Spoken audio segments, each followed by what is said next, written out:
modern warfare has changed forever. Ukraine's battlefields are no longer dominated by tanks and fighter jets alone.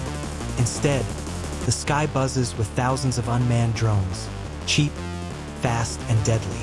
What started as reconnaissance tools has now turned into autonomous killers, reshaping how wars are fought in the 21st century. Evolution of drone warfare. Early in the conflict, Ukraine relied on small commercial drones, modified with cameras and grenades.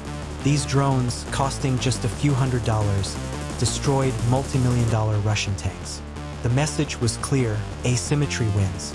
Over time, Ukraine shifted from improvised tech to advanced military-grade drones, some built locally and others supplied by allies. What once was experimental is now a permanent feature of modern battle strategy.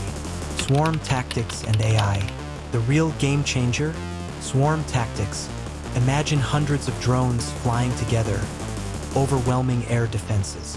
Many are guided by artificial intelligence, able to coordinate, avoid jamming, and lock onto targets without direct human control. For Russia, this has created a nightmare.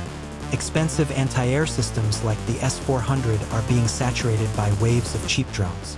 Each swarm is like a digital storm, impossible to fully stop. Global military shift. What's happening in Ukraine isn't staying in Ukraine.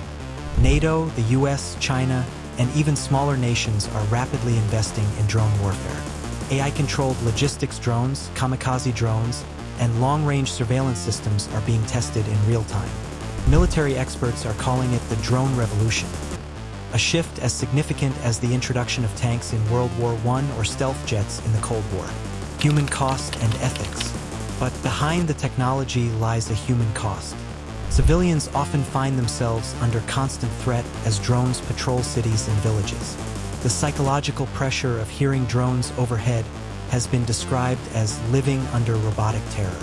And now, the world faces difficult ethical questions. What happens when AI decides who lives and dies? Who's responsible for mistakes made by autonomous machines? Ukraine's drone war is accelerating, and the rest of the world is watching. This is not just a regional conflict anymore. It's a live experiment shaping the future of warfare. The age of drones has arrived, and it's only the beginning.